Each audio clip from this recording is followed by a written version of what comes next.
نحمده ونصلي ونسلم على سيدنا ومولانا محمد رسوله النبي الأمين المكين الحنين الكريم الرؤوف الرحيم. أما بعد، فأعوذ بالله من الشيطان الرجيم. بسم الله الرحمن الرحيم. إن الذين يؤذون الله ورسوله لعنهم الله في الدنيا والآخرة وأعد لهم عذابا مهينا. صدق الله مولانا العظيم.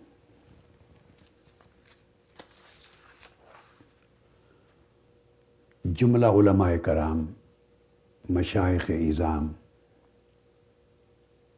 معزز خواتین و حضرات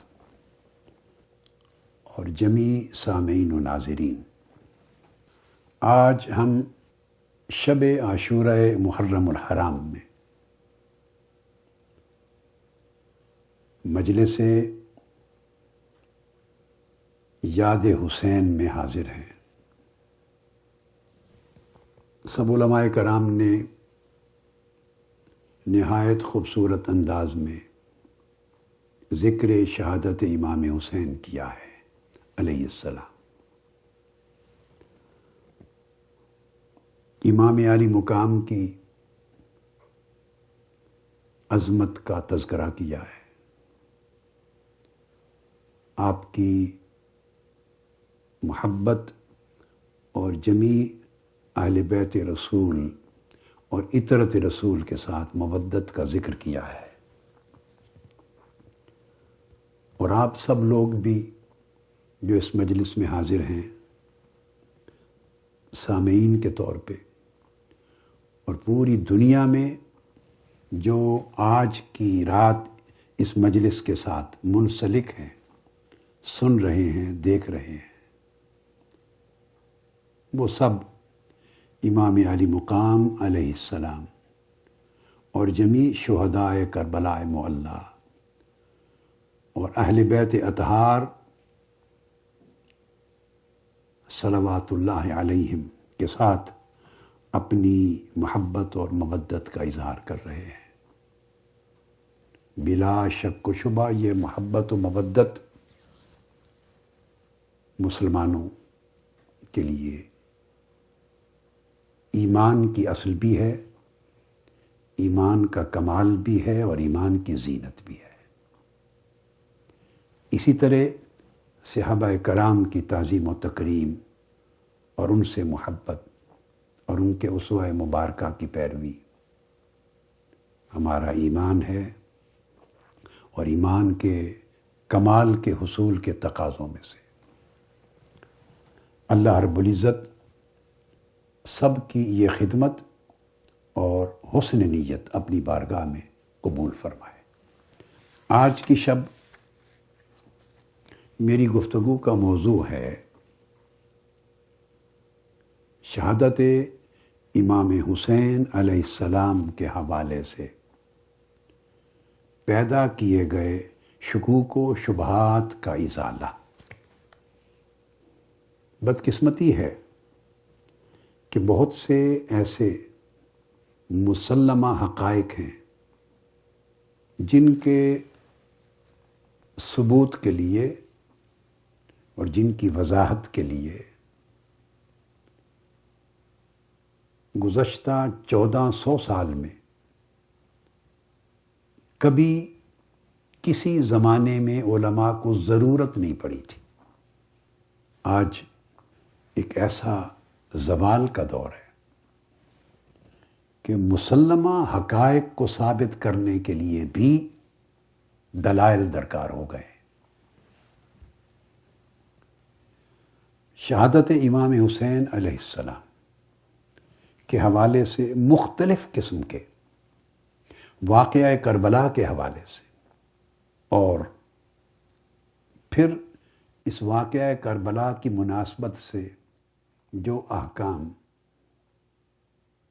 قائم ہوتے ہیں ان کے حوالے سے ایسے بے بنیاد شکوک و شبہات پیدا کر دیے گئے ہیں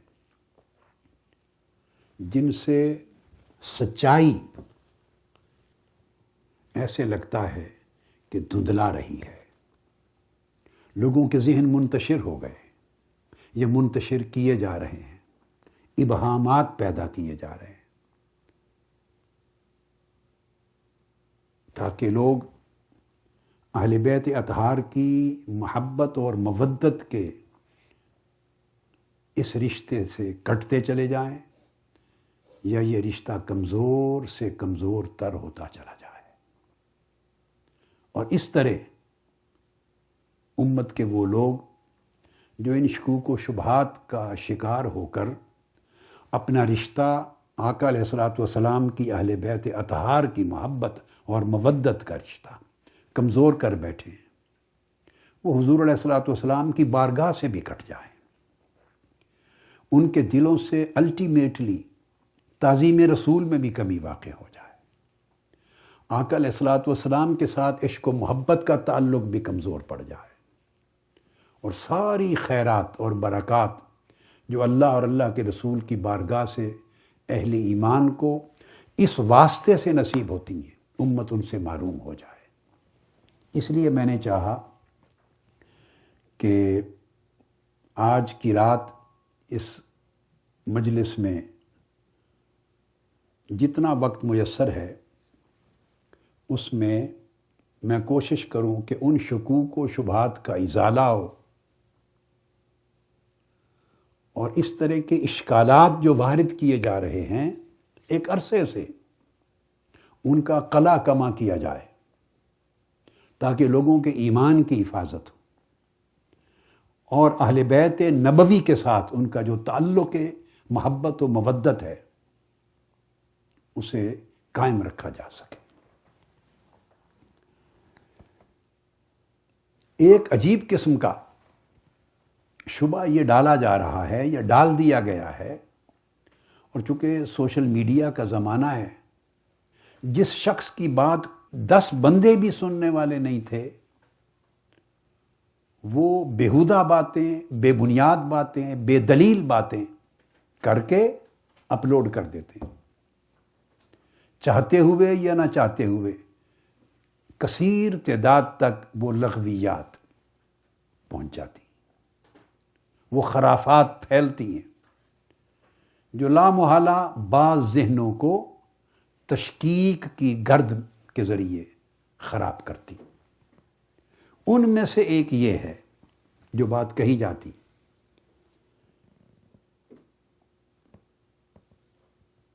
کہ امام حسین علیہ السلام یا دیگر اہل بیت اطہار کے نفوس قدسیہ جن کی شہادت ہوئی، یہ امر نفس انسانی کے قتل کا امر ہے، یہ فعل حرام تو ضرور ہے مگر اس کو کفر قرار نہیں دیا جا سکتا.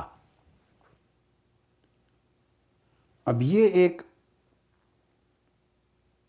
آپ یوں کہہ لیجئے ایک علت قائم کر کے در حقیقت یزید اور اس کے حواریوں کو اور دشمنان اہل بیت کو تحفظ دینے کی کوشش کی جا رہی. اب دیکھنا یہ ہے کہ امام حسین علیہ السلام اور دیگر مقدس نفوس قدسیہ اہل بیت اطہار کے ان کی شہادت کا حکم کیا عام نفس انسانی کے قتل جیسا ہے یا عام نفس مؤمنہ جو مومن ہیں، مسلمان ہیں، ان کے قتل کرنے کے حکم جیسا ہے یا اس کا حکم ان سے جدا اور بالا تر ہے. اسی طرح یہ شبہ بھی کیا جاتا ہے کہ واقعات کربلا اور اہل بیت نبوی اور اطرت رسول صلی اللہ علیہ وآلہ وسلم کی اہانت اور بے حرمتی کے واقعات، ان میں بہت کچھ من گھڑت ہے، قصے ہیں، کہانیاں ہیں، یہ تاریخی واقعات ہیں اور تاریخی روایات میں بڑی کمی بیشی ہوتی ہے، اصل حقیقت کا پتہ نہیں چلتا، لہٰذا اس کے اوپر شدت کے ساتھ کوئی حکم قائم نہیں ہونا چاہیے. تو دیکھنا ہے کیا یہ تاریخ کے قصے کہانیاں ہیں اور یہ پورا واقعہ کربلا اور یہ تمام امور کمزور روایات پر قائم ہے، یا یہ مسلمہ حقائق ہیں جن کی بنیاد احادیث صحیحہ ہیں حضور نبی اکرم صلی اللہ علیہ وآلہ وسلم کی، جو آپ نے مستقبل کی غیبی خبروں کے طور پہ امت تک پہنچائیں، ارشاد فرمائے، اور معتمد روایات پر قائم ہیں، اور مورخین سے بڑھ کر ان کی توثیق بڑے بڑے ائمہ محدثین، ائمہ فقہاء، ائمہ متکلمین اور جمیع اکابر امت نے کی ہے۔ اس کا جائزہ لینا۔ اسی طرح یہ شبہ بھی وارد کیا جاتا ہے ذہنوں میں کہ سیدنا امام حسین علیہ السلام کو تو ابن زیاد نے شہید کروایا، اور ابن زیاد کی فوج نے، یزید نے تو براہ راست آپ کو شہید کرنے کا حکم نہیں دیا تھا، اس پر ذمہ داری نہیں بنتی۔ تو اس امر کا جائزہ لینا ہے کہ کیا یہ ذمہ داری قتل حسین کی صرف ابن زیاد اور اس کی کوفی فوج پر ہے، یا براہ راست یزید ذمہ دار ہے؟ اور یہ جائزہ لینا ہے کہ کیا یہ یزید کے حکم سے، ایما سے، مرضی سے اور منصوبہ بندی کے ساتھ ہوا تھا یا نہیں۔ اور اسی طرح یہ پہلو بھی یزید کا عمل اور اس کا کردار کیا ہے، اور وہ لعن اور تکفیر کا مستحق ہے یا نہیں، اور اس کا 3 سالہ جو 4 سالہ دور حکومت ہے اس کے نمایاں خد و خال کیا ہے، اور اس کی روشنی میں وہ کہاں کھڑا ہے۔ پھر جب یزید کا جگہ متعین ہوتی ہے تو اس کے حواری کہاں کھڑے ہیں، اس سے ہمدردی رکھنے والے کہاں کھڑے ہیں، اس کی حفاظت کا، اس کے ایمان کے تحفظ کا اہتمام کرنے والے کہاں کھڑے ہیں، اور اس سے وفا کر کے اہل بیت اطہار کے ساتھ جفا کرنے والے کہاں کھڑے ہیں۔ اور وہ یزید کے اعوان و انصار جنہوں نے نہ صرف نواسہ رسول کو شہید کیا، پوری اطرت رسول کو شہید کیا، ان کے مقدس لاشوں پر گھوڑے دوڑائے، ان کے سر کاٹ کر نیزوں پر چڑھائے، کوفے کے بازاروں میں انہیں گھمایا، اور سیدہ زینب اور سیدنا امام زین العابدین سمیت پورے قافلہ اہل بیت کو قیدی بنایا، انہیں زنجیروں میں جکڑا، بیڑیاں پہنائیں، اور جنگی قیدیوں کی طرح قافلہ بنا کر انہیں کوفہ سے لے کر دمشق تک چلایا گیا، اور پوری دنیا کو دکھایا گیا یہ ہے مسلمانوں کے نبی اور رسول کی اطرت، یہ سر ہے اس حسین کا جو نبی کے کندھوں پہ سواری کرتا تھا، یہ سارے سر ہیں رسول پاک کے ان شہزادوں کے، ان کی اہل بیت کے، ان کی اطرت کے، جن کے حقوق کی پاسداری کا اللہ کے رسول نے حکم دیا تھا، اور ان کے حق کے حرمت کو قرآن مجید کے حق کے ساتھ جوڑا تھا، یہ فرما کر کہ قیامت کے دن حوض کوثر پر بھی میرے پاس قرآن اور میری اطرت اکٹھے وارد ہوں گے۔ یہ ہے وہ اطرت رسول، اور یہ ہے وہ تخت دمشق، یہ ہے یزید کی قوت، یہ ہے وہ ظالم، وہ جابر حکمران جس کی سرکشی کی ہے، بغاوت کی ہے۔ اب بغاوت کرنے والوں کا حشر یہ ہوتا ہے، یہ میسج دیا امت کو، تاکہ لوگ خود فیصلہ کریں کہ وہ آئندہ حق کا ساتھ دینا چاہتے ہیں یا طاقت کا، وہ آئندہ عدل کا ساتھ دینا چاہتے ہیں یا قوت کا۔ یہ چند ایک پہلو ہیں، میں کوشش کروں گا کہ اس آج کی نشست میں ان اشکالات کا جواب دیا جا سکے اور شبہات کا ازالہ کیا جا سکے۔ بات شروع کرتے ہیں پہلے موضوع سے۔ اس امر کا جائزہ لینا چاہیے کہ کیا یہ جائز ہے یوں سوچنا کہ جب شہادت امام حسین کا معاملہ آئے اور قاتلین حسین کا معاملہ آئے اور یزید کا معاملہ آئے اور اس کے اعوان و انصار کا معاملہ آئے تو ہم اس کو اس طرح سوچیں کہ آپ کو شہید کرنے سے تو کوئی شخص کافر نہیں ہو جاتا، چونکہ انسانی نفس کا قتل حرام فعل ضرور ہے، مگر یہ باعث کفر نہیں ہے کہ بندہ اس سے کافر ہو جائے، معاذ اللہ، استغفر اللہ۔ انا للہ و انا الیہ راجعون. اور یہ باتیں ٹی وی چینلز پہ کہی جا رہی ہیں، اپلوڈ کی جا رہی ہیں، نوجوان نسل کے ذہنوں کو برباد کیا جا رہا ہے. اور 1400 سال سے متصلاً مسلسلاً جو ایمان اور عقیدت کا رشتہ ہمیشہ سے چلا آ رہا ہے اور جس پر ائمہ امت نے ہمیشہ تعلیم و تلقین دی ہے، اس کو کاٹ دیا جائے. امام عالی مقام کو لا کے ایک نفس انسانی کے مقام پہ کھڑا کر دیا جائے. اطرت رسول کے قتل کو عام نفوس انسانی کے قتل کے برابر ٹھہرا دیا جائے اور تولا جائے کہ قتل سے بندہ کافر نہیں ہوتا. اس کا جائزہ سب سے پہلے قرآن مجید سے لیتے ہیں. میں نے جو آیہ کریمہ تلاوت کی یہ سورہ احزاب کی آیت نمبر 57 ہے. اب اس تلاوت کی گئی آیت پر آنے سے پہلے میں ایک اور آیہ کریمہ ہے، وہ سورہ احزاب کی آیت نمبر 53 ہے، یعنی اس سے 4 آیتیں قبل احزاب کی آیت نمبر 53، اس کا ذکر کرتا ہوں اور نفس موضوع کو اس آیت کریمہ کے حوالے سے سمجھانے کی کوشش کرتا ہوں. بعد ازاں اس آیت نمبر 57 پہ آ جاتے ہیں. شہادت امام حسین کے حوالے سے حکم قائم کرنے کا مسئلہ نفس انسانی کے قتل کا حکم کیا ہے یہ نہیں ہے، اذیت رسول کا مسئلہ ہے. اذیت رسول، رسول کو اذیت پہنچانا کفر ہے. آیا سیدنا امام حسین علیہ السلام اور اہل بیت نبوی اور سیدہ کائنات کے لخت جگر، ان کو یہ اذیت پہنچانا اذیت رسول ہے یا نہیں؟ اور اگر رسول پاک صلی اللہ علیہ وسلم کو یہ ایذا ہے، اذیت پہنچانے کا عمل ہے، تو اس کا حکم کیا ہے؟ قرآن مجید میں اللہ رب العزت نے فرمایا، مسلمانوں، یا ایھا الذین آمنوا لا تدخلوا بیوت النبی الا ان یؤذن لکم الی طعام.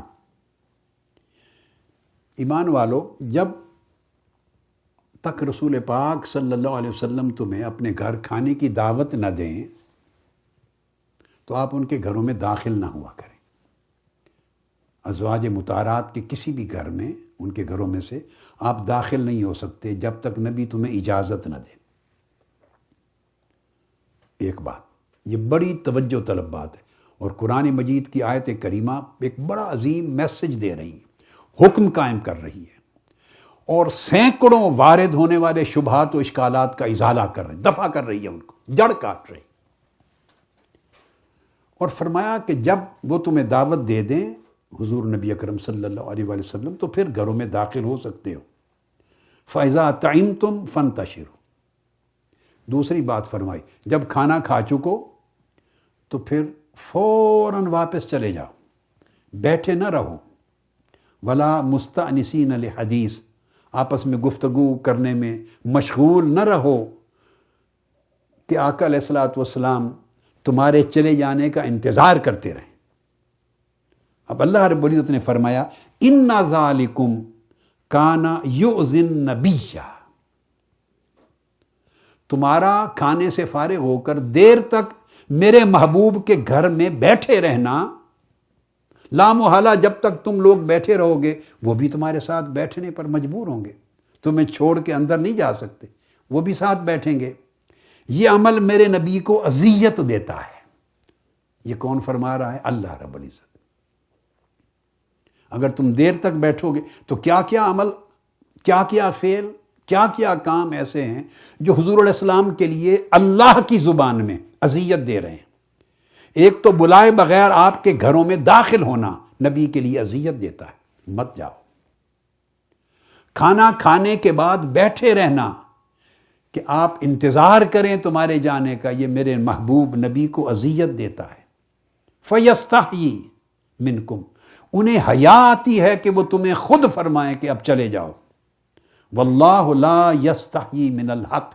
مگر اللہ کو کوئی شرم نہیں کہ تمہیں حق بات سمجھائے، اس لیے میں حکم دے رہا ہوں. اللہ پاک فرماتے کہ کھانے کے بعد چلے جایا کرو. 2 باتیں.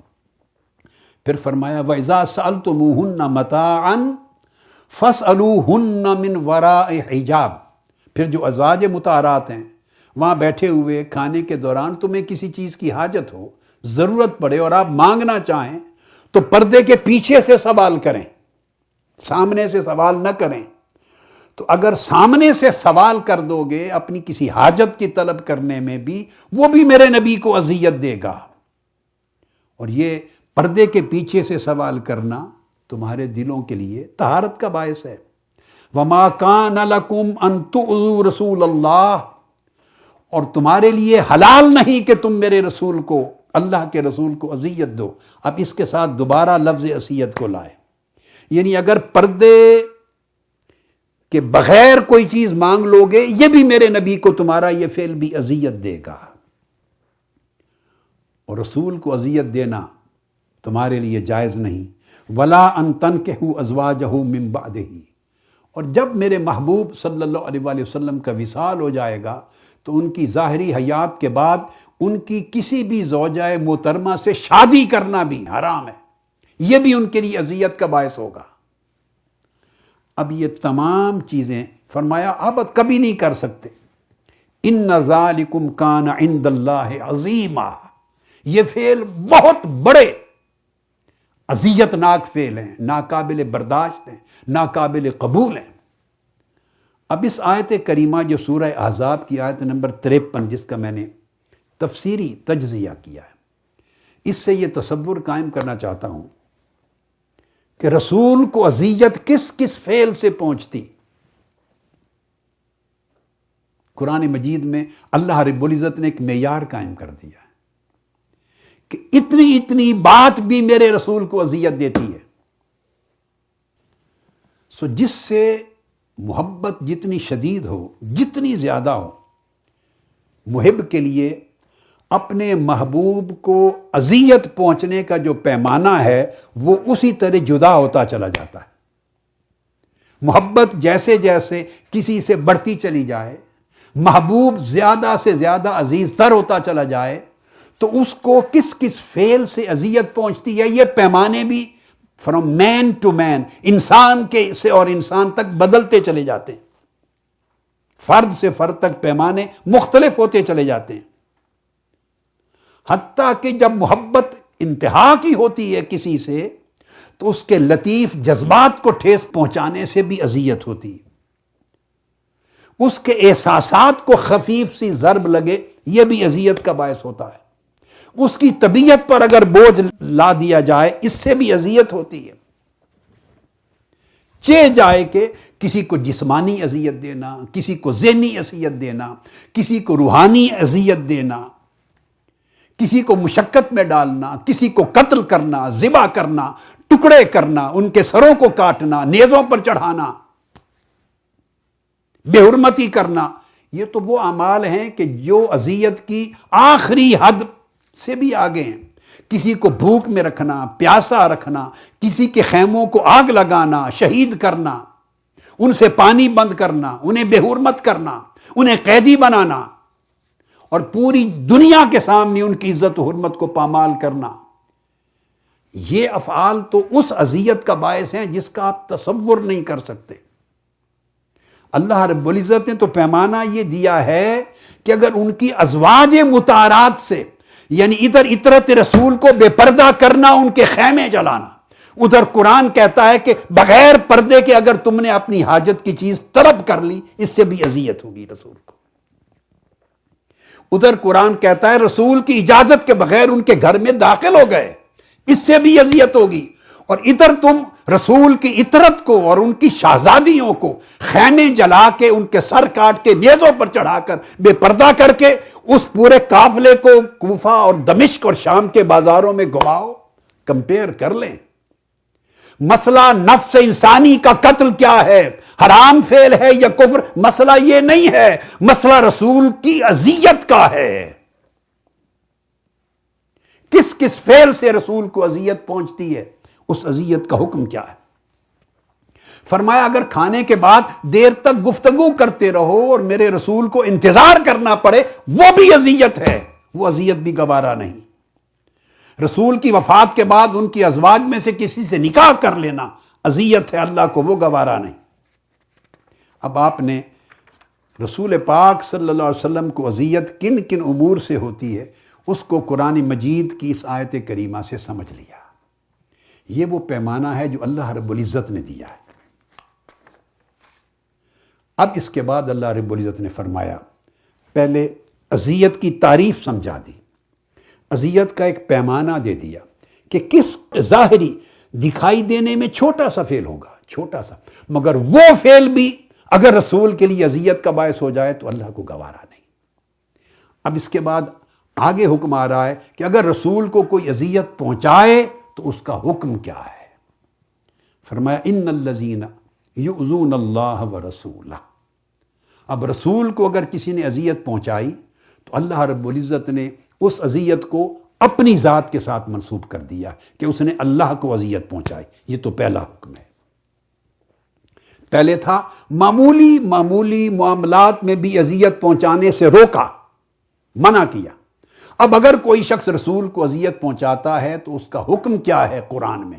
اللہ پاک نے پہلی بات تو یہ کی وہ میرے رسول کو اذیت نہیں پہنچاتا، وہ مجھے اذیت پہنچاتا۔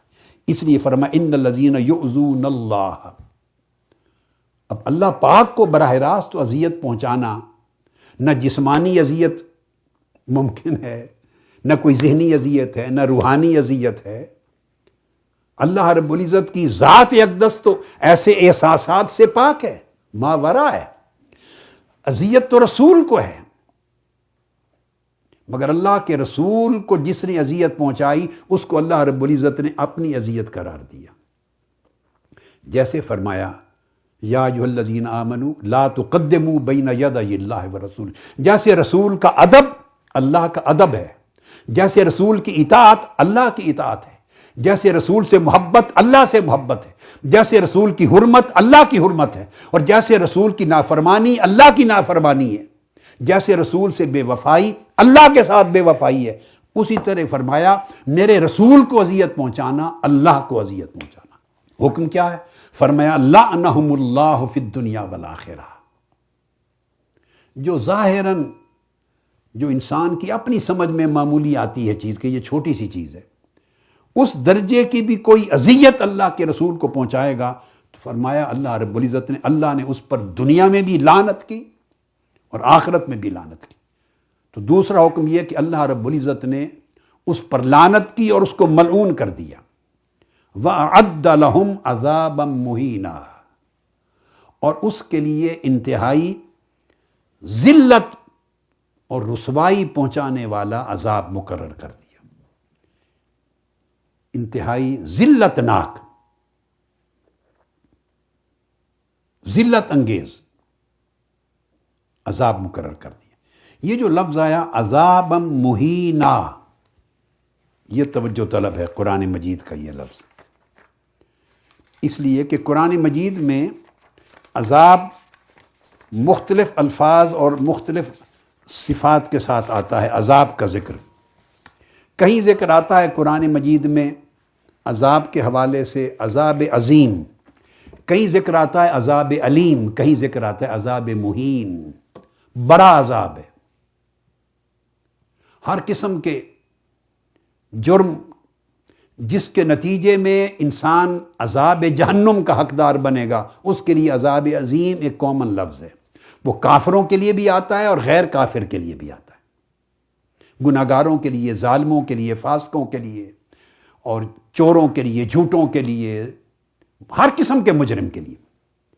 اس سے اوپر درجہ جب اللہ پاک عذاب سخت تر کرنا چاہے تو عذاب علیم کا لفظ آتا ہے، اور عذاب علیم کا معنی دردناک عذاب، اور دردناک عذاب غیر کافر کے لیے عام طور پہ نہیں ہوتا، اس میں عذاب کی شدت بڑھ جاتی، عذاب کی شدت۔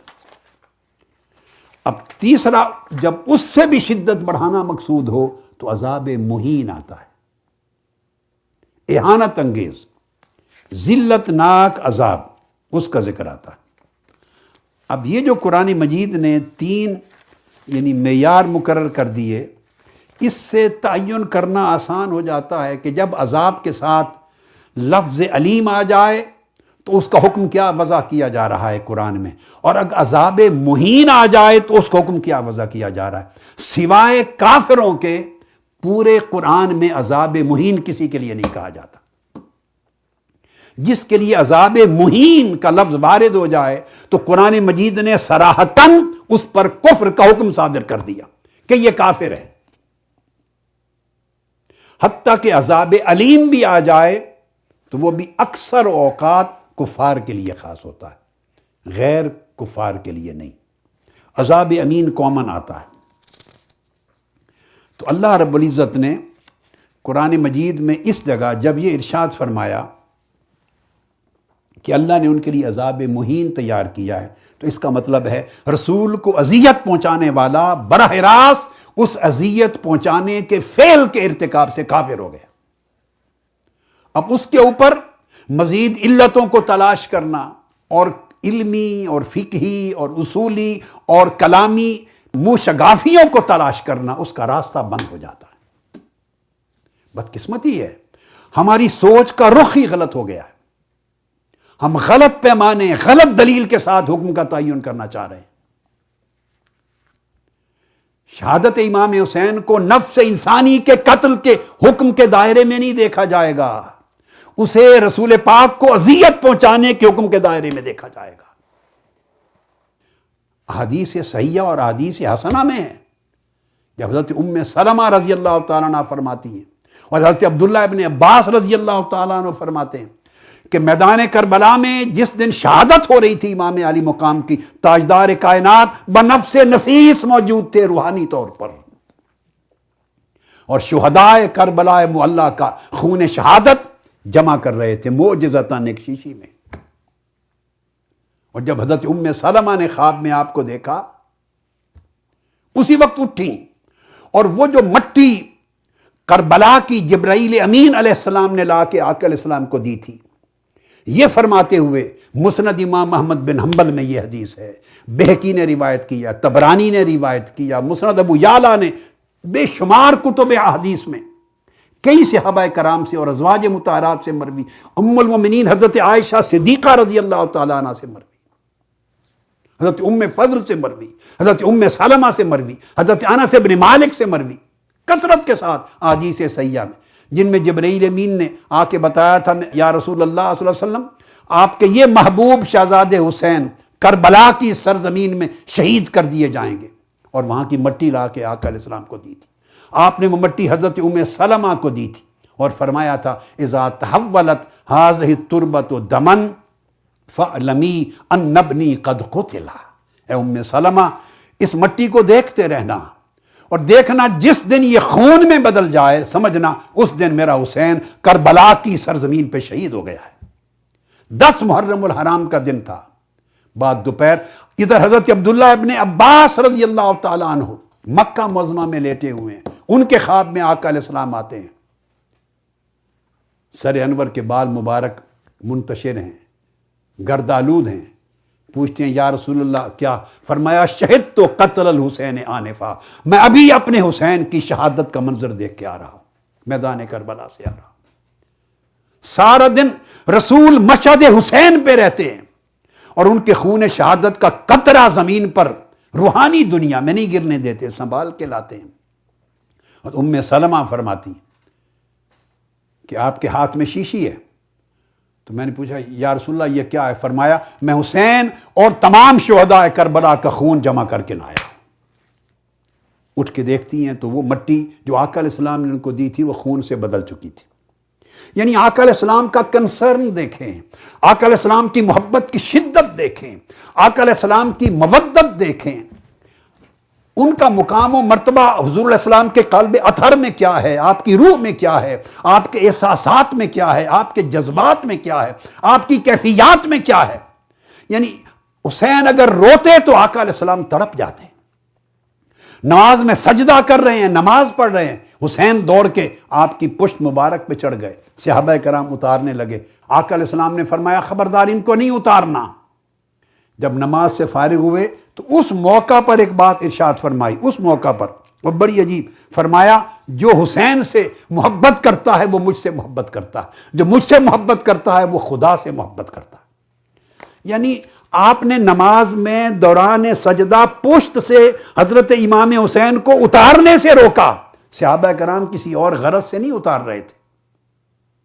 دیکھ رہے تھے حضور سجدے میں ہیں، چلو اتار لیں آہستہ سے، مگر اس کے ساتھ جوڑا آقا علیہ السلام نے اپنی اس محبت کے رشتے کو حسین کے ساتھ، اور امت کو بتایا اور صحابہ کرام کو بتایا کہ میری محبت جو حسین سے ہے وہ کیفیت سجدہ سے بھی زیادہ عزیز ہے مجھے. اللہ کے حضور سجدہ ریزی کے دوران بھی میں نہیں چاہتا کہ میرے حسین کو اتنی تکلیف بھی ہو جائے کہ اس نے محبت کی، چاہا کہ میری پشت پہ چڑھ جائے، تم اس کو اتار کے نیچے کر دو تو وہ اس کو ناگوار ہوگا، اس کی طبیعت پہ بوجھ آئے گا. اتنا بوجھ اگر حسین کی طبیعت پہ آ جائے کہ مجھے اپنے نانا کی پشت سے کیوں اتار دیا، مجھے وہ بوجھ بھی گوارا نہیں. اور کب گوارا نہیں؟ جب میں اللہ کے حضور سجدے کی حالت میں ہوں. امام علی مقام کی محبت کو یہ درجہ دیا ہے آقا علیہ الصلوۃ والسلام نے. اتنی اذیت، ان کے احساس کی اتنی اذیت، وہ گوارا نہیں. اور کربلا کا پورا واقعہ سن کر، پڑھ کر، بیان کر کے علماء اور اسے نفس انسانی کا قتل کر کے کہیں کہ کفر نہیں ہوتا. انا للہ و انا الیہ راجعون. اللہ رب العزت کا حکم ہے، یہ قرآن کی نفی ہوگی. اللہ پاک نے فرمایا جو رسول کو اذیت دیتے ہیں دنیا اور آخرت میں ان پر اللہ کی طرف سے لعنت ہے اور ان کے لیے عذاب مہین تیار ہے، اہانت انگیز ذلت ناک عذاب تیار ہے. اب بڑی توجہ طلب بات ہے اسی نقطے کو سمجھانے کے لیے. پھر اگلی آیت اس میں فرمایا والذین یؤذون المؤمنین والمؤمنات، اور جو لوگ مومن مردوں اور مومن عورتوں کو اذیت دیتے. دو آیتیں اکٹھی آئی ہیں. پہلی آیت میں فرمایا جو رسول کو اذیت دیتے ہیں ان کا حکم یہ ہے کہ ان پر دنیا اور آخرت میں اللہ کی لعنت ہے اور ذلت ناک عذاب تیار ہے، یعنی وہ کافر ہو گئے، کافروں کا عذاب تیار ہے ان کے لیے. اور ساتھ اگلی آیت میں فرق کر دیا، جو مومنوں کو، مومن مردوں اور مومن عورتوں کو اذیت دیتے ہیں ان کا حکم کیا ہے؟ بغیر مکتسبوا، ان کے کسی گناہ کے بغیر، فقد احتملوا بہتانا و اثما مبینا، انہوں نے بہت بڑا بہتان لگایا اور کھلے گناہ کا بوجھ اپنے سر لے لیا. اب دیکھیے فعل ایک ہے اذیت دینا. پہلی آیت میں ذکر ہے جو رسول کو اذیت دیتے ہیں ان کو کافر بنا دیا، عذاب مہین ہے اور دنیا اور آخرت میں لعنت ہے، ملعون کر دیا، کافر اور ملعون ڈکلیئر کر دیا. اور دوسری آیت میں فرمایا جو مومنوں کو اذیت دیتے ہیں مرد ہوں یا عورتیں ان کو، تو وہ بہت بڑا بہتان ہے اور بہت بڑا گناہ ہے. تو مومنوں کو اذیت دینا یہ گناہ ہے، یہ گناہ کبیرہ ہے. رسول کو اذیت دینا، خواہ وہ براہ راست رسول کی ذات کی نسبت سے ہو، خواہ وہ رسول کی شہزادی سیدہ کائنات فاطمۃ الزہرا کی نسبت سے ہو، خواہ وہ رسول کے شہزادے امام حسن کی نسبت سے ہو، خواہ وہ رسول کے شہزادے امام حسین کی نسبت سے ہو، خواہ وہ سیدہ زینب کی نسبت سے ہو، خواہ وہ سیدہ سکینہ کی نسبت سے ہو، خواہ وہ زین العابدین کی نسبت سے ہو، خواہ وہ پوری اطرت رسول جو کربلا میں تھی تمام نفوس قدسیہ کی نسبت سے ہو، خواہ ایک مبارک جان کی نسبت سے ہو، جن کو آقا علیہ الصلوۃ والسلام نے فرمایا جو انہیں اذیت دیتا ہے وہ مجھے اذیت دیتا ہے. پہلے اس دونوں آیتوں کا فرق سمجھ لیں پھر میں حدیث کی طرف آ جاتا ہوں. تو آپ دیکھیے کہ وہی فعل اذیت دینے کا جب مومنوں کے لیے آیا تو فرمایا یہ بڑا گناہ ہے، واضح گناہ ہے. مگر جب رسول کو اذیت دینے کی بات آئی تو فرمایا اللہ کی اس پر لعنت اور وہ کافر ہے، اس کے لیے ذلت ناک عذاب تیار ہے. اب یہ جو فرق کیا گیا ہے یہ بڑی اہم بات ہے. یہ جو فرق کیا گیا ہے یہ فرق عقیدے کے باب میں اور شرعی حکم کے باب میں بالکل قطعی فیصلہ ہے. یعنی عام مجرد مومنوں کو اذیت دینا، نہ دنیا و آخرت کی لعنت کا حکم ہے اس پر اور نہ عذاب مہین کا لفظ آیا ہے. رسول کو اذیت دینے کے لیے دنیا اور آخرت کی لعنت بھی ہے اور عذاب مہین کے ذریعے کفر کا اعلان بھی ہے. اب ایک اور مقام ہے، دیکھیے اس آیت کریمہ میں سورہ احزاب میں فرمایا جو مومن عورتوں اور مردوں پر ان کے گناہ کے بغیر اذیت دیتا ہے، یعنی ان پر کوئی الزام تہمت لگاتا، وہ بڑا گناہ کرتا۔ اب یہاں ایک تہمت کا اور واقعہ بھی ہے، اس واقعہ میں پھر رسول پاک صلی اللہ علیہ وسلم کو اذیت دی گئی، اس کا حکم جدا الفاظ میں قرآن مجید میں آیا ہے، وہ سورہ النور ہے، اس کی آیت نمبر 23۔ جب ام المومنین سیدہ عائشہ صدیقہ رضی اللہ تعالی عنہا پر تہمت لگی، اس باب میں قرآن مجید نے فرمایا اعوذ باللہ من الشیطان الرجیم ان الذین یرمون المحصنات الغافلات المؤمنات لعنوا فی الدنیا والآخرہ۔ یہ ام المومنین حضرت عائشہ صدیقہ رضی اللہ تعالی عنہا کے لیے آیت کریمہ نازل ہوئی۔ حضرت عبداللہ ابن عباس نے فرمایا، اس کو امام عبد بن حمید نے روایت کیا، ابن جریر طبری نے، ابن المنذر نے اور امام طبرانی نے، سعید بن جبیر سے اور عبداللہ ابن عباس رضی اللہ تعالیٰ عنہما سے، انہوں نے کہا انما کان ھذا فی عائشہ خاصۃ، یہ آیت خصوصیت کے ساتھ حضرت عائشہ صدیقہ کی شان میں نازل ہوئی رضی اللہ تعالیٰ عنہ۔ یہی بات حضرت ابو الجوزاء نے کہا ھذہ لامہات المؤمنین خاصہ، یہ امہات المومنین ازواج مطہرات کے لیے۔ اب جب وہی اذیت تہمت لگانے کی ازواج مطہرات یہ حضرت عائشہ صدیقہ رضی اللہ تعالیٰ عنہا کے لیے آئی تو قرآن مجید نے لفظ استعمال کیے لعنوا فی الدنیا والآخرہ، ان پر لعنت کر دی گئی دنیا میں بھی اور آخرت میں بھی، کیونکہ رسول کی ازواج مطہرات ہیں۔ اب آپ ذرا غور کریں جو انٹرسٹنگ آیت سورہ احزاب کی آیت نمبر 58 کو اور سورہ النور کی آیت نمبر 23 کو سامنے رکھ کر مطالعہ کریں، ادھر بھی یہی ہے کہ جو مومن مردوں اور مومن عورتوں پر بغیر مکتسبوا، ان کے گناہ کیے بغیر جو ان پر بہتان لگاتا ہے، ان کے لیے فرمایا ایک کھلے گناہ کا بوجھ انہوں نے اپنے سر اٹھا لیا، ان کو لعنت نہیں بھیجی، لعنت نہیں بھیجی، وہی بہتان، وہی تہمت، وہی الزام، وہی اذیت، مگر اس کو اسمن مبینہ کہا ہے جو عام مومنین مومنات۔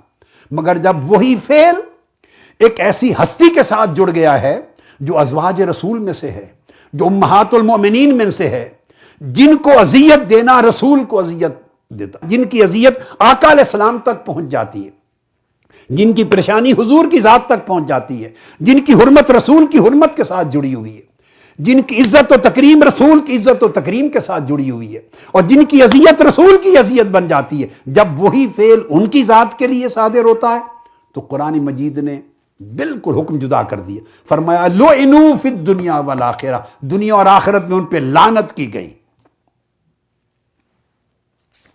اب اس سے آپ اندازہ کر لیں کہ اذیت دینا کسی عام نفس انسانی کو کیا ہے، کسی مومن کو کیا ہے، آقا علیہ السلام کی ازواج مطہرات اور امہات المومنین کے لیے کیا ہے، اور نفس رسول اور ذات رسول حضور کی اطرت کے لیے کیا ہے۔ اور آپ کو جیسے میں نے عرض کیا کہ پھر جب آقا علیہ السلام کو اذیت پہنچے تو اس کے لیے پھر لعنت کے ساتھ عذاب مہین کا ذکر کیا، عذاب علیم کا بھی نہیں اور عذاب عظیم کا بھی نہیں۔ اور میں نے عرض کیا کہ عذاب مہین کا جب لفظ آئے پورے قرآن کو پڑھیے، وہ صرف کفار و مشرکین کے لیے آتا ہے، اس سے کم درجے کے جرم کے لیے قرآن میں نہیں آتا۔ تو رسول کو اذیت پہنچانے کے لیے جب عذاب مہین آ گیا تو وہ کفار و مشرکین کے دائرے میں چلا گیا۔ یہ سورہ احزاب کی آیت نمبر 57 میں تھا جس کو میں نے پڑھا، وَأَعَدَّ لَهُمْ عَذَابًا مُهِينًا۔ اب سورہ النساء کی آیت نمبر 37 ہے، وَأَعْتَدْنَا لِلْكَافِرِينَ عَذَابًا مُهِينًا، کافروں کے لیے عذاب مہین۔ پھر سورہ بقرہ کی آیت نمبر 90 میں ہے وَلِلْكَافِرِينَ عَذَابٌ مُهِينٌ۔ پھر یہی آل عمران آیت نمبر 178 میں ہے، پھر سورہ الحج آیت نمبر 57 میں ہے، سورہ جاسیہ آیت نمبر 9 میں ہے، المجادلہ آیت نمبر 5 میں ہے، المجادلہ آیت نمبر 16 میں ہے، سورہ النساء آیت نمبر 14 میں۔ تمام مقامات قرآن مجید کے جہاں عذاب مہین وارد ہوتا ہے ان کا اٹھا کے مطالعہ کر لیں، وہ صرف کفار کے لیے وارد ہوتا ہے۔ تو اس کا مطلب ہے کہ عذاب مہین جب آتا ہی صرف کافروں کے لیے ہے، اور یہ حکم آقا علیہ السلام کو اذیت پہنچانے والے کے لیے اللہ پاک نے مقرر کر دیا۔ جو رسول کو اذیت پہنچاتا ہے اس کے لیے عذاب مہین ہے، یعنی وہ بلا شک و شبہ اس کا شمار کفار و مشرکین میں ہے، وہ جہنمی ہے اور وہ کافر ہے، اس کے لیے ایمان یا توبہ کے احتمال کی کسی بحث کی گنجائش نہیں۔ قرآن کے صریح حکم کے آ جانے کے بعد پھر اس کے لیے توبہ کے احتمال ڈھونڈنا، توبہ کے امکانات ڈھونڈنا، اور فعل حرام اور فعل کفر کے فرق کو ڈھونڈنا، اور مختلف موشگافیوں کو ڈھونڈنا، اور اس کے لیے ہمدردی کرنا، اور اس یزید کے لیے تحفظ فراہم کرنا۔ میری تو سمجھ سے باہر ہے کہ لوگوں کو کیا ہو گیا ہے؟ کیا وہ رسول کے اتنے بے وفا ہو گئے؟ کیا رسول کا اتنا حیا بھی نہیں رہا؟ آقا علیہ السلام سے اتنے غیر ہو گئے ہیں؟ کیا انہیں وہ سارے فرمودات بھول گئے ہیں جو آقا علیہ السلام نے اپنی اطرت پاک اور حسنین کریمین کے لیے دیے تھے؟ وہ بھی سن لیجئے ذرا تاکہ اندازہ ہو جائے آپ کو۔ آقا علیہ السلام نے فرمایا، آپ نے اپنی زبان اقدس اور منہ مبارک سیدنا امام حسین کے منہ پہ رکھ دیا، لب ان کے لبوں پہ رکھ دیے، فقبلہ اور چوما، اور کہا حسین منی وانا من حسین، حسین مجھ سے ہے اور میں حسین سے ہوں۔ احب اللہ من احب حسینہ، اللہ اسی سے محبت کرے گا جو حسین سے محبت کرے گا۔ اب آپ دیکھ لیجیے، یہ مسند امام احمد بن حنبل حدیث صحیح، جامع ترمذی، ابن ماجہ، صحیح ابن حبان، ابن ابی شیبہ اور ترمذی میں، تمام کتب حدیث میں یہ حدیث حسن صحیح ہے۔ اللہ اس سے محبت کرے گا جو حسین سے محبت کرے گا۔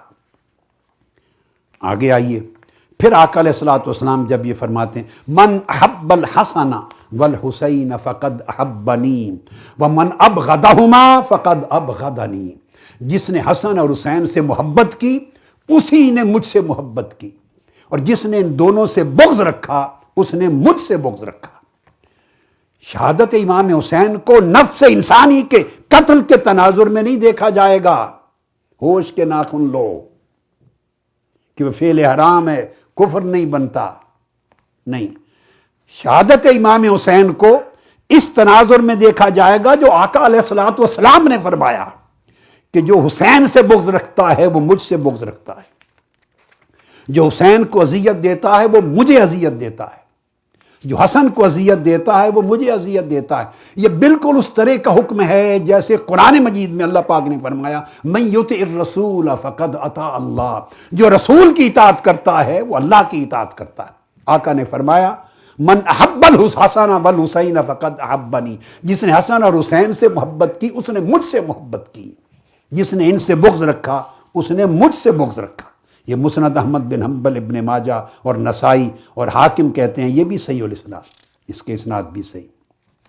اور پھر اسی طرح آقا علیہ السلام نے فرمایا، حضرت ابو ہریرہ رضی اللہ تعالیٰ عنہ راوی، پھر آپ نے دعا کی، عرض کیا اللہم انی احبہما فاحبہما وابغض من ابغضہما، اے اللہ میں محبت کرتا ہوں ان دونوں سے، حسن سے اور حسین سے، تو بھی ان سے محبت کر، اور جو ان سے بغض رکھے تو ان سے بغض رکھ۔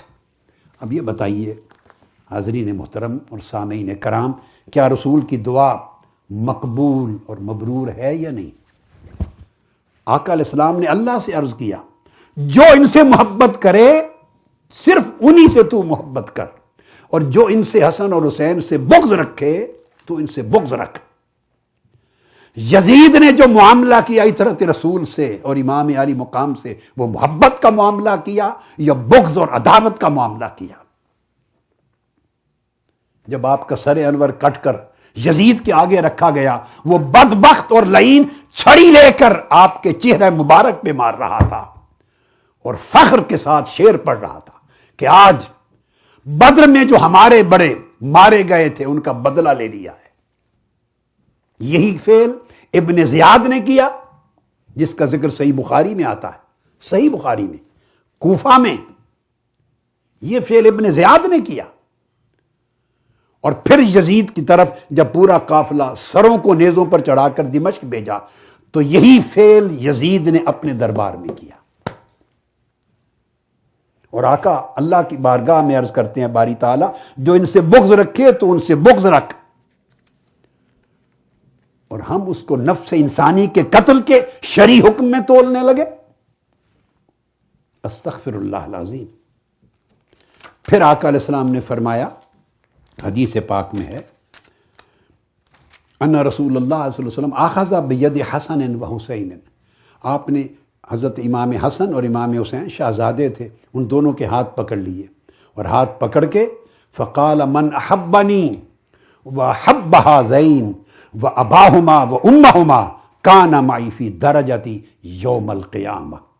دونوں کے ہاتھ پکڑ کے فرمایا جو مجھ سے محبت کرے اور جو ان دونوں سے حسن اور حسین سے محبت کرے اور جو ان کے باپ سے علی سے محبت کرے اور جو ان کی ماں فاطمہ سے محبت کرے، وہ قیامت کا دن جس درجے میں میں ہوں گا وہ میرے خادموں کی طرح میرے درجے میں ٹھہرایا جائے گا جنت میں. جیسے خادم مالکوں کے ساتھ اسی گھر میں ٹھہرتے ہیں تو اسے میرا خادم بنا دیا جائے گا، اور جنت میں میرے گھر میں میرے خدام اور نوکروں کی طرح میرے درجہ میں رہے گا. اس کو بھی امام احمد بن حنبل نے، امام ترمذی نے، طبرانی نے، سب نے حدیث حسن ہے روایت کی. پھر آقا علیہ السلام نے یہ بھی عرض کیا، یہ حدیث ہے، اللہم انی احبہما فاحبہما واحب من یحبہما. ایک سٹیپ اور آگے بڑھ کے عرض کیا، باری تعالیٰ میں حسن اور حسین دونوں سے محبت کرتا ہوں، تو بھی ان سے محبت کر، اور جو کوئی ان دونوں سے محبت کرے تو بھی ان سے محبت کر. یعنی ان سے بھی محبت کر اور ان سے محبت کرنے والوں سے بھی محبت کر. یہ حدیث بھی حدیث حسن ہے.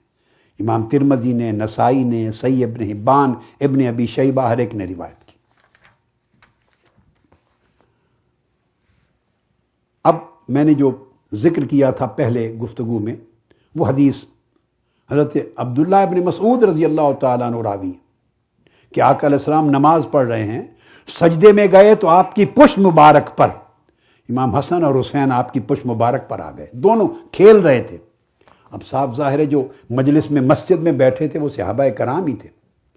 انہوں نے ان کو اتارنا چاہا، روکنا چاہا کہ نہ چڑھیں. آقا علیہ السلام نے انہیں اپنے ہاتھ مبارک سے سجدے کے دوران اشارہ کر دیا، نہ روکو حسن اور حسین کو، میری پشت سے نہ ہٹاؤ.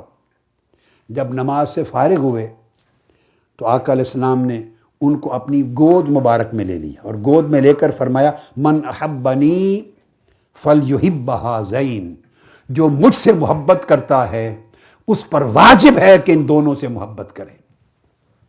حاضرین محترم، اب یہ بات سمجھنے والی ہے کہ دو چیزوں کا جوڑ دیکھیں.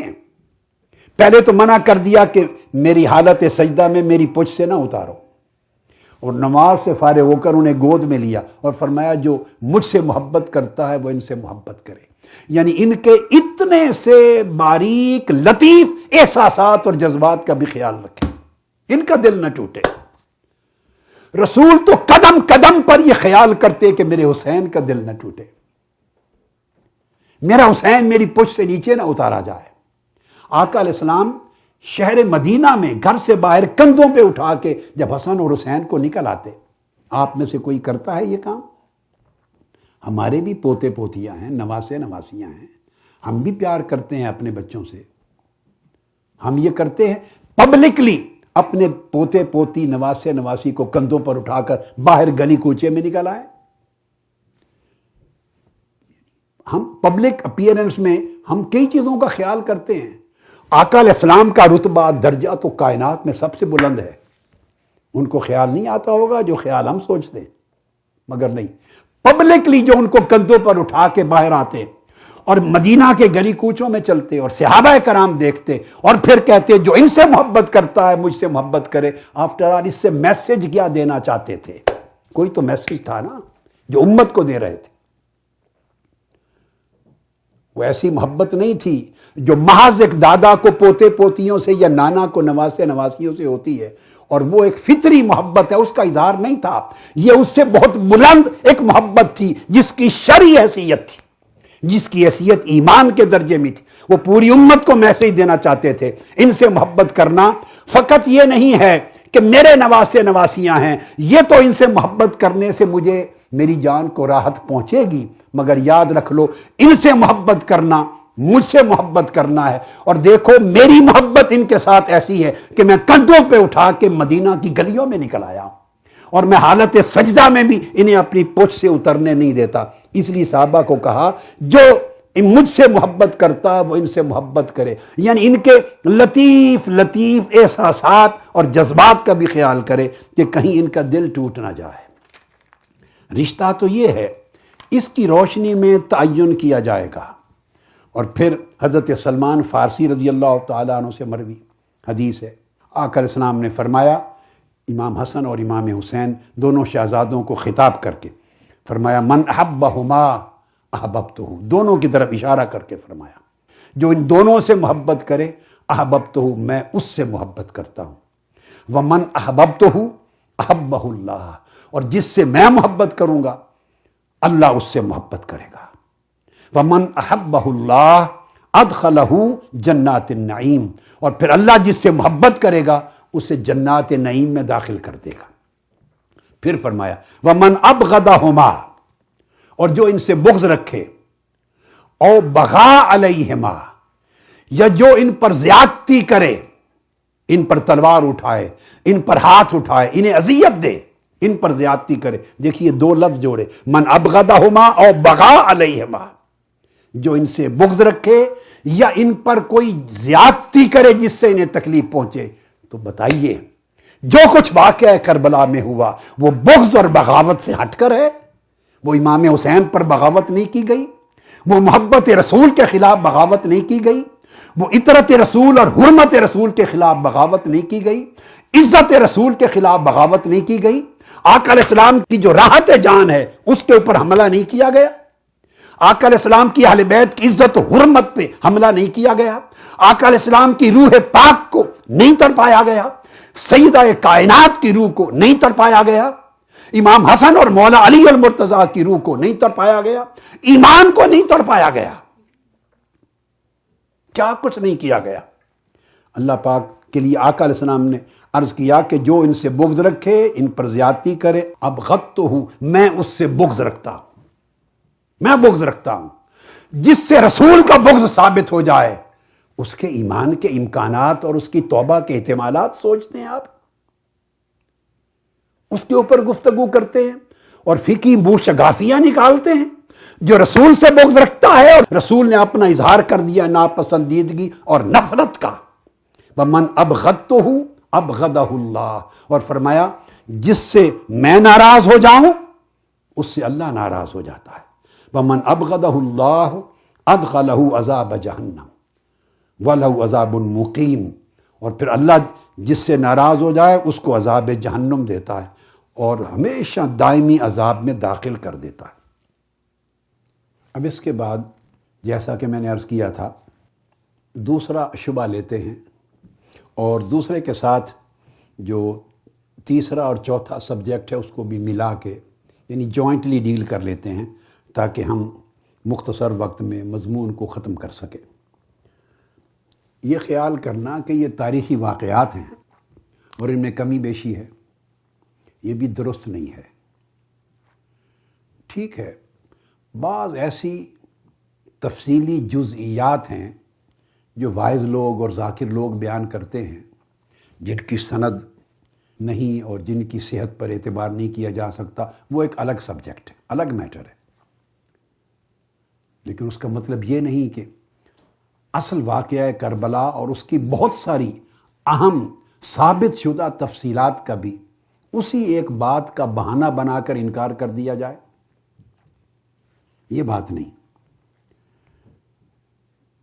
یہ واقعہ کربلا اور یہ ظلم و زیادتی ان امور میں سے ہے جن کی نشاندہی حضور علیہ الصلوۃ والسلام نے خود فرما دی تھی اور احادیث صحیحہ میں موجود ہے۔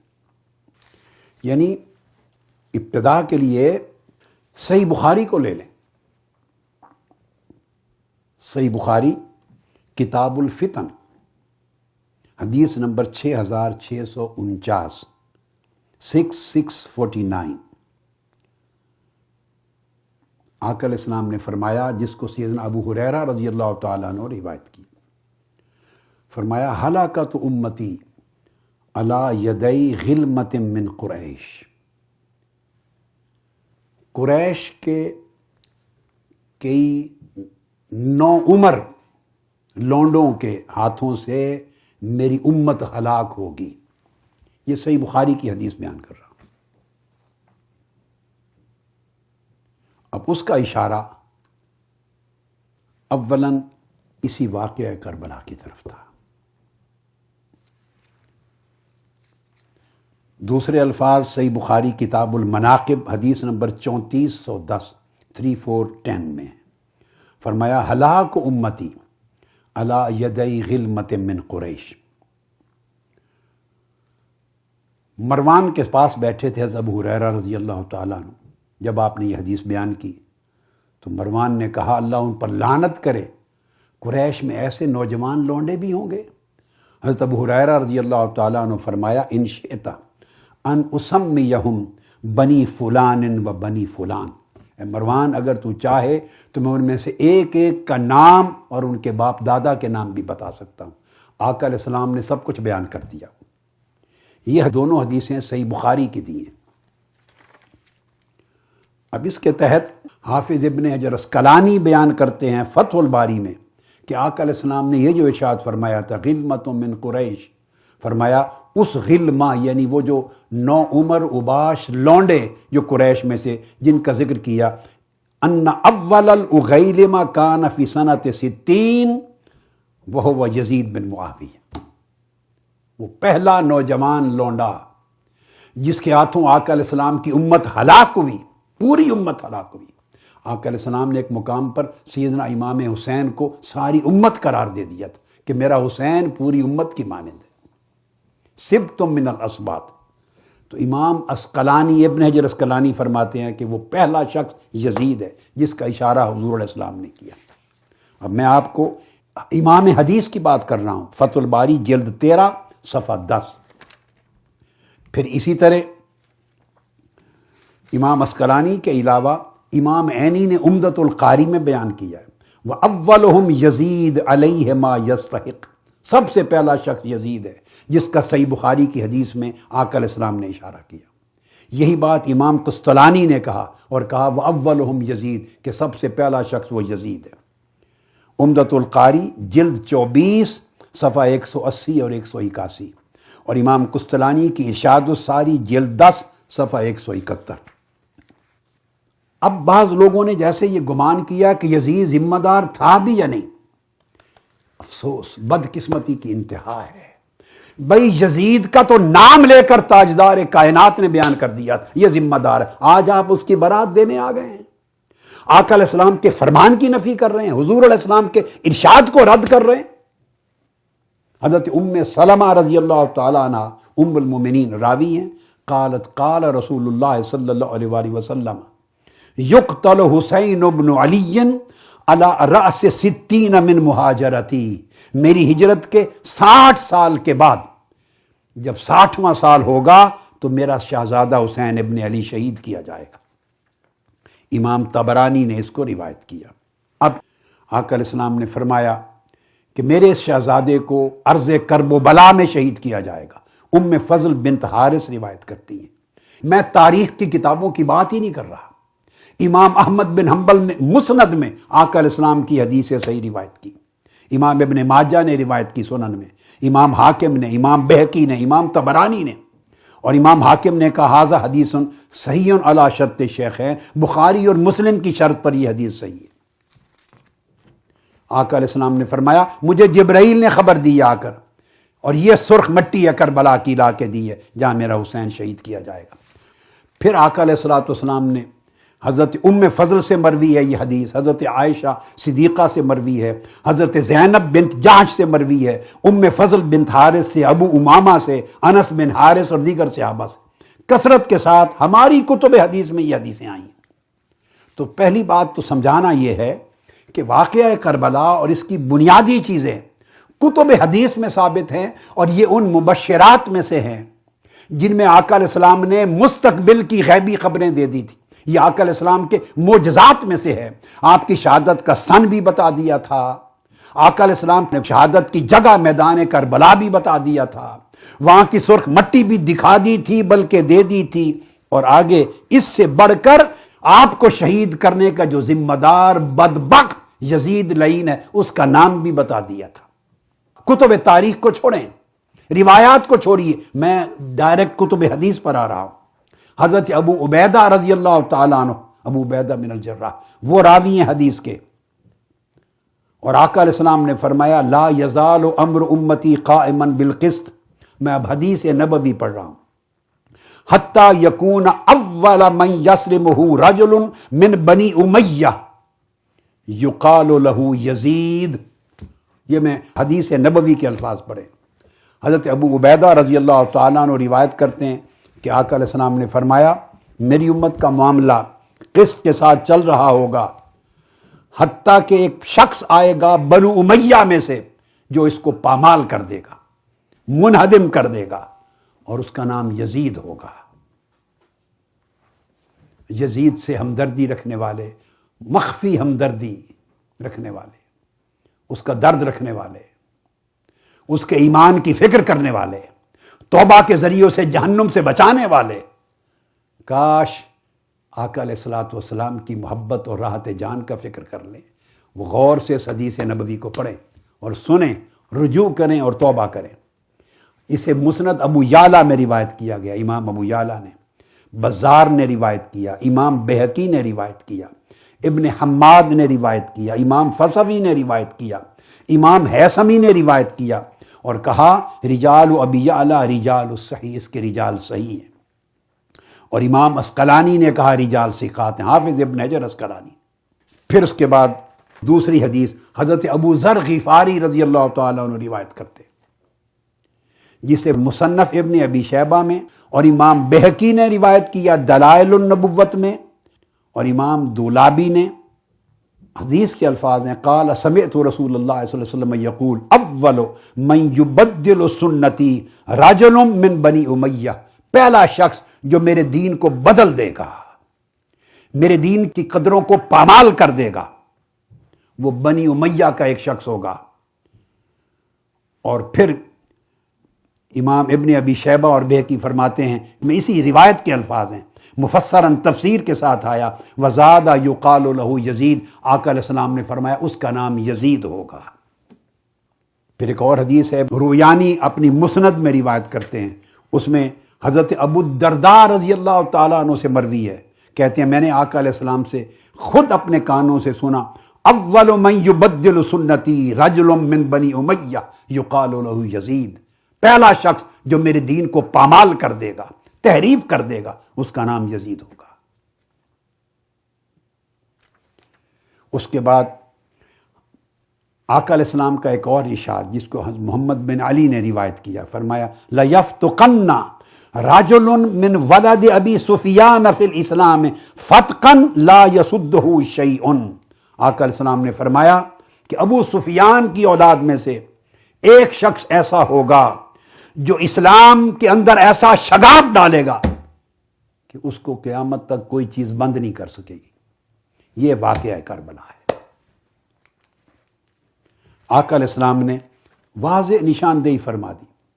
اور پھر صحابہ کرام کہتے ہیں، مسند احمد بن حنبل اٹھائیے، حدیث نمبر 13820، امام احمد بن حنبل، حدیث صحیح، حضرت انس بن مالک رضی اللہ تعالیٰ عنہ کی روایت، فرماتے ہیں وَكُنَّا نَسْمَعُ يُقْتَلُ بِكَرْبَلَا. ہم صحابہ کرام امام حسین کے بچپن سے سنتے تھے آقا علیہ السلام کے گھر سے کہ ان کی شہادت کربلا میں ہوگی. ہم سنا کرتے تھے ان کی، جب یہ بچے تھے، شہزادے تھے، کہ شہید ہوں گے کربلا میں.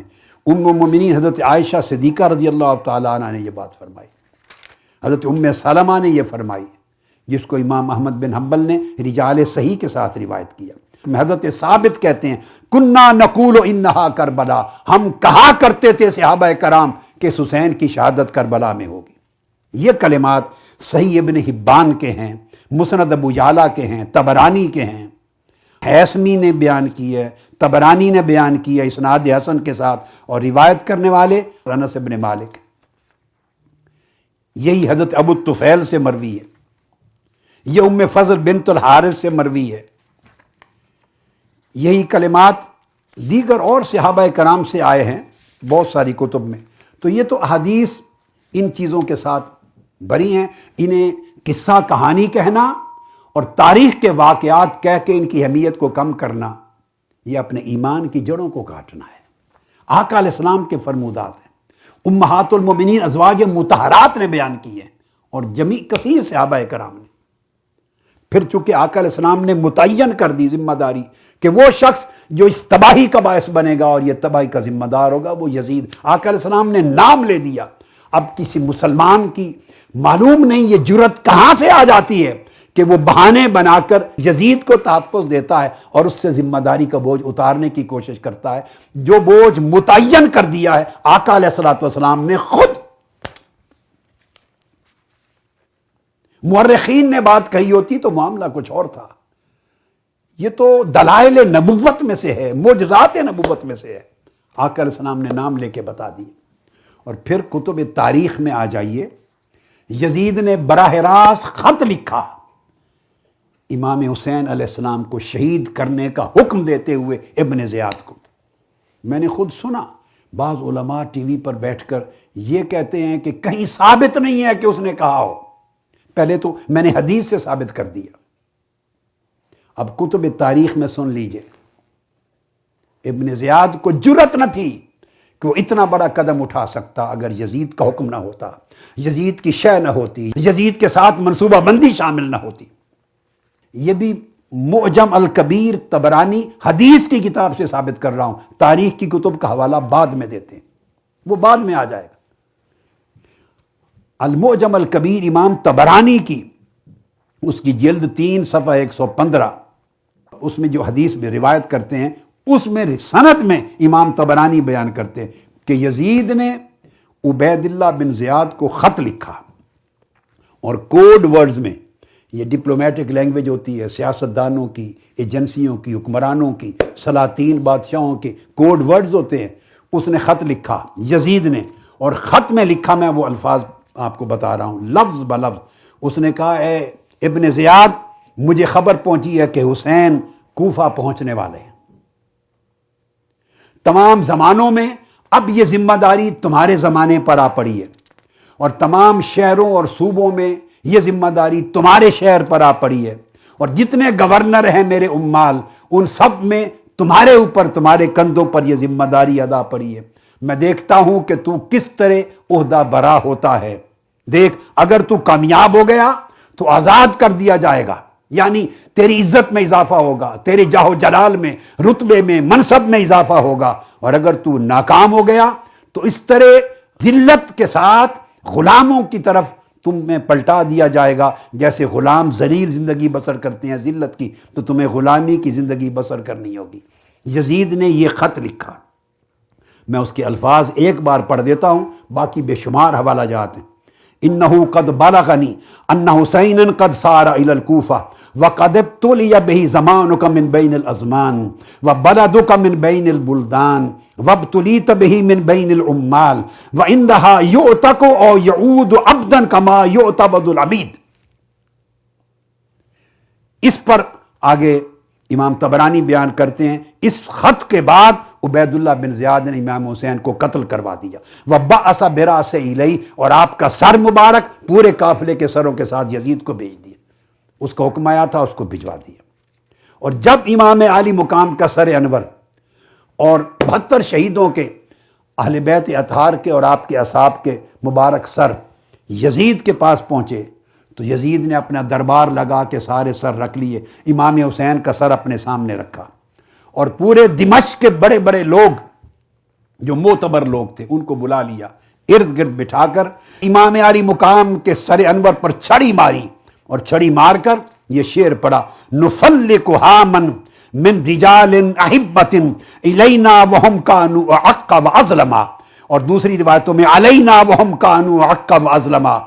یزید نے چھڑی مار کر امام علی مقام کے سر انور کو اس نے کہا وہ لوگ بے شک وہ ہمارے ہاں کتنے معزز ہی کیوں نہ تھے، جب انہوں نے ہماری سرکشی کی، ہمارے خلاف بغاوت کی، ہماری مخالفت کی، تو ہماری تلواروں نے ان کی کھوپڑیوں ان کے تنوں سے جدا کر دیا۔ یہ شعر پڑھتا رہا، ان کی کھوپڑیاں پھوڑ دی گئیں، تنوں سے جدا کر دی گئیں، وہ جتنے بھی عزت والے لوگ کیوں نہ تھے جنہوں نے ہماری نافرمانی کی راہ اختیار کی۔ یہ قصہ ہے یزید کا۔ اس کے بعد بھی یہ کہنا کہ یزید راضی نہیں تھا، یزید نے حکم نہیں دیا تھا، یزید نے قتل کے لیے کہا نہیں تھا، اس کو معلوم نہیں تھا ابن زیاد نے قتل کر دیا۔ بھئی معلوم نہیں تھا کیسے؟ وہ خط لکھ رہا ہے کہ تم نپٹو، اگر ناکام ہو گئے تو تمہیں غلامی کی زندگی بسر کرنی پڑے گی، گورنر سے ہٹا دوں گا، ذلیل کر دوں گا، کامیاب ہو گئے تو عہدہ بلند کر دوں گا۔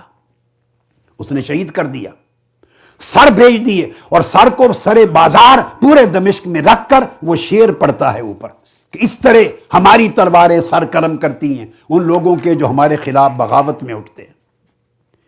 اس کو امام طبرانی کا میں نے حوالہ دے دیا، پھر امام ابن عساکر نے اپنی تاریخ دمشق میں لکھا ہے یہ پورا، اور پھر اسی کو امام طبری نے اپنی تاریخ میں روایت کیا ہے۔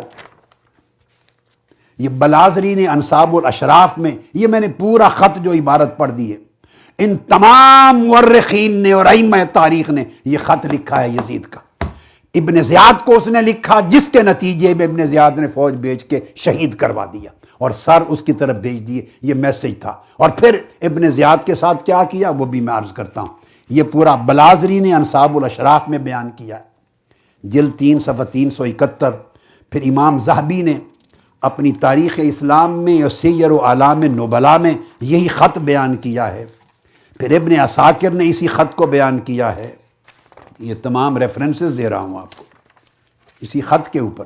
حافظ ابن کثیر نے البدایہ والنہایہ میں اس کو بیان کیا ہے، اور وہ سب نے یزید کا خط لکھ کر، جہاں یزید کے خط کی عبارت ختم ہوئی ہے کما طریق العبید و تعبد، اس طرح غلام بنا دیا جائے گا تمہیں جس طرح ذلیل اور خوار غلام غلامی کی زندگی بسر کرتے ہیں، اگر تم ناکام ہو گئے تو اس زندگی میں تمہیں پلٹا دیا جائے گا۔ یہ لکھ کر ہر ایک مورخ نے لکھا ہے فَقَتَلَهُ ابن زیاد وَبَعَثَ بِرَأْسِهِ إِلَيْهِ، اس نے یہ خط پہنچتے ہی امام علی مقام کو شہید کروا دیا اور آپ کا سر اس قافلے میں دمشق بھیج دیا میسج دے کر۔ اس کے بعد میں نہیں سمجھتا، اور یہی چیز امام جلال الدین سیوطی نے بھی لکھی ہے تاریخ الخلفاء میں، یہی چیز کہ فَقَاتَبَ یزید اِلَىٰ وَالِیہِ بِالْعِرَاقِ عُبَیدُ اللَّہ بن زیاد بِقِتَالِهِ، یزید نے خط لکھا کہ ان کے ساتھ قتال کرو۔ اس نے پھر یزید کا خط پہنچنے کے بعد 4000 کا لشکر بھیجا، بعد ازاں پھر اور اضافہ کرتا گیا، اور یہ کرتے ہی اس نے کہا کہ آپ کو شہید کروایا۔ اس پر امام جلال الدین سیوطی لکھتے ہیں لعن اللہ قاتلہ وابن زیاد معہ ویزید ایضا، اللہ لعنت کرے ان کے قاتل پر اور ابن زیاد پر اور یزید پر جس نے قتل کروایا۔ یہ امام جلال الدین سیوطی کے کلمات میں نے آپ کو پڑھے۔ اور اگر یزید کا یہ امر نہ ہوتا تو ابن زیاد کو اس نے برطرف کر دیا ہوتا، معزول نہیں کیا، برطرف نہیں کیا، اس کو سزا نہیں دی، قاتلین حسین میں سے کسی قاتل کو سزا نہیں دی، ابن زیاد کو سزا نہیں دی، بلکہ اس کو بلایا اور پھر امام علی مقام کے سر انور کے اوپر شعر پڑھے، جیسے میں نے آپ کو پہلے کوٹ کیا۔ پھر ابن ابی دنیا نے روایت کیا امام حمیدی کے طریق سے، امام سفیان ثوری کے طریق سے، وہ امام حسن بصری بیان کرتے ہیں، امام حسن بصری رضی اللہ تعالیٰ عنہ کہتے ہیں کہ یزید اپنی چھڑی مار رہا تھا امام علی مقام کے چہرے مبارک پر اور پھر شعر پڑھ رہا تھا۔ یہ امام حسن بصری نے بیان کیا۔ پھر تابعی حضرت مجاہد نے بیان کیا قال جیء برأس الحسین ابن علی فوضع بین یدی یزید ابن معاویہ تمثل بہذین البیتین، جب امام علی مقام کا سر انور یزید کے پاس دمشق لایا گیا، اس نے اپنے سامنے رکھ کر چھڑی بھی ماری اور یہ شعر پڑھے یزید نے۔ یہ امام حسن بصری بیان کر رہے ہیں اور جلیل القدر تابعی حضرت مجاہد بیان کر رہے ہیں، اور شعر وہ یہ یزید پڑھتا تھا کہ کاش آج میرے جو بزرگ تھے جو مارے گئے غزوہ بدر میں اور غزوہ احد میں، کاش آج دیکھتے کہ یزید نے کس طرح ان کی موت کا بدلہ آل بنی ہاشم سے اور آل رسول سے لے لیا. یہ یزید شعر پڑھ رہا تھا. اس کے بعد کہنا کہ یزید کی ذمہ داری نہیں اور اس پر ایمان کا امکان ثابت کرنا اور توبہ کے احتمال کو دیکھنا. تمام ائمہ نے، حتیٰ کہ قاضی ثناء اللہ پانی پتی رحمۃ اللہ علیہ نے تفسیر مظہری میں یہی بات 4 مقامات پر قرآنی آیتوں سے یزید کا کفر ثابت کرتے ہوئے وہ بیان کرتے ہیں قاضی ثناء اللہ پانی پتی کہ یزید تو دین کا منکر تھا. علامہ آلوسی کہتے ہیں اس کی مجھے کوئی شک نہیں ہے کہ وہ ایمان پہ نہیں تھا، اس کا دین نہیں تھا، اس کی کوئی مسلمانی نہیں تھی. اگر ہوتی تو کیا ایسے بدبخت کے منہ سے امام علی مقام کو شہید کر کے یہ کلمات نکل سکتے ہیں؟ شعر پڑھ رہا ہے، چھڑی مارتا ہے اور کہتا میرے بزرگ کہاں ہیں؟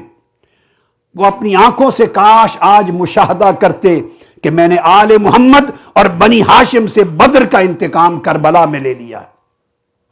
اور اس کے آخری اشعار یہ تھے، یزید کے آخری اشعار جو میں نے آپ کو ابھی عبارت پڑھ کے لیت اشیاخی ببدر شاہدو، یہ الفاظ جازا الخزرج من واقع الاصل. اور پھر اس کے الفاظ آگے ہیں لست من جندب ان لم انتقم من بنی احمد ما کان افعل. اس نے کہا کہ میں آل نبی سے اس طرح کا انتقام نہ لیتا تو میں مشائخ عرب کی اولاد میں سے نہیں ہوں.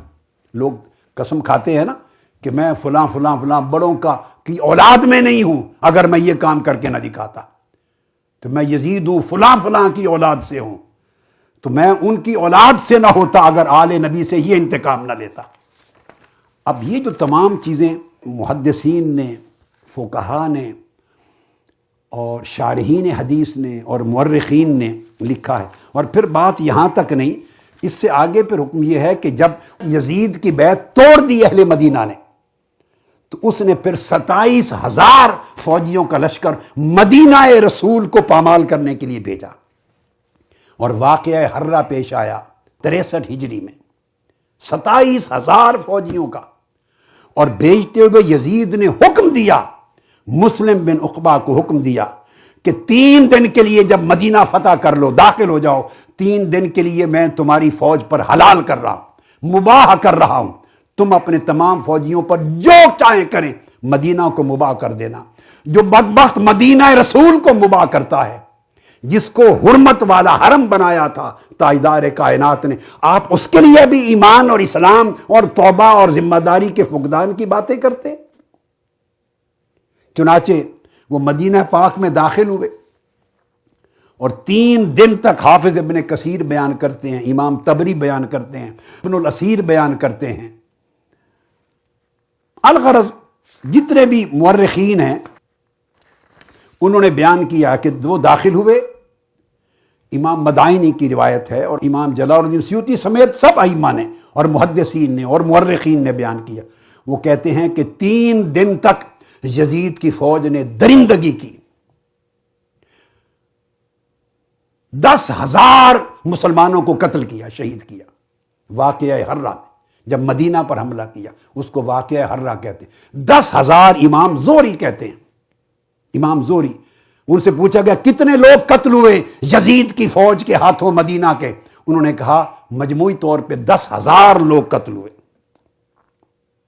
اور 700 جلیل القدر انصار و مہاجرین کی ہستیاں تھیں، جن میں 300 سے 700 تک صحابہ کرام تھے. 1,000 عورتیں مدینہ پاک کی عزت والی عورتیں، میرے آقا کے شہر مدینہ کی عزت مآب بیبیاں، بغیر شادی کے انہوں نے 3 دن وہ درندگی کی، یزید نے حلال کر دیا، ان کو لونڈیاں سمجھا. اور 1,000 جو خواتین تھی بغیر شادیوں کے، ان کے بچے ہوئے. یزیدی فوج نے مسجد نبوی کی اذان معطل کر دی، اقامت اور نماز معطل 3 دن رہی. آقا علیہ السلام کی قبر انور سے منبر مبارک تک پورا ریاض الجنہ خون سے بھر گیا. کوئی نماز پڑھنے والا نہیں تھا. صحابہ کرام تک کو پکڑ کے قتل کرتے تھے. گھوڑے باندھے گئے، خچر باندھے گئے، کتے اور بھیڑیے داخل کیے گئے مسجد نبوی کے اندر.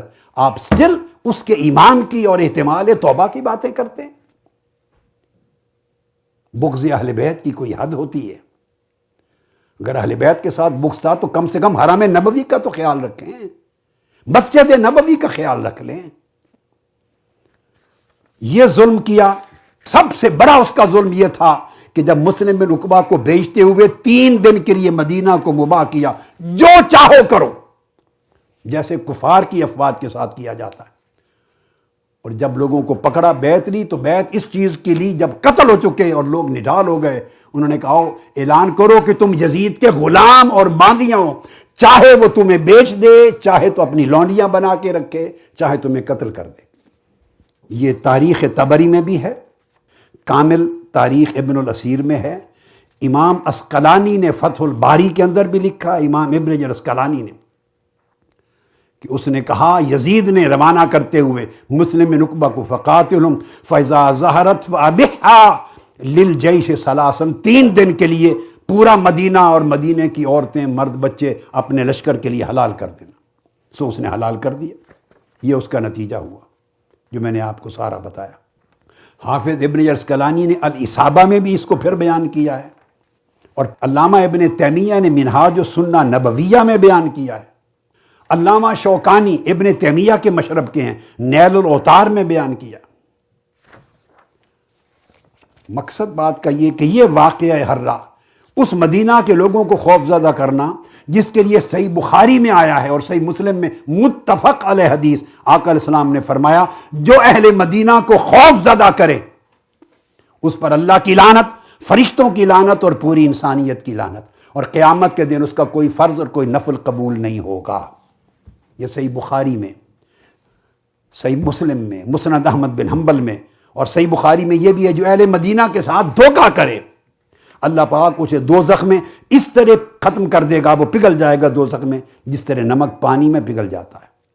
اور صحیح مسلم میں آقا علیہ السلام نے فرمایا لا یرید احد المدینۃ بسوء وفی روایت اہل المدینۃ بسوء، جو شخص اہل مدینہ کے ساتھ برائی کا ارادہ بھی کرے اللہ پاک اس کو دوزخ میں اس طرح پگھلا دیتا ہے جس طرح سیسا آگ میں پگھل جاتا ہے یا نمک پانی میں پگھل جاتا ہے۔ 3 سال حکومت کی ہے یزید کی جو سلطنت رہی۔ پہلے سال امام عالی مقام سیدنا امام حسین اور آقا علیہ السلام کی اطرت پاک کو شہید کیا۔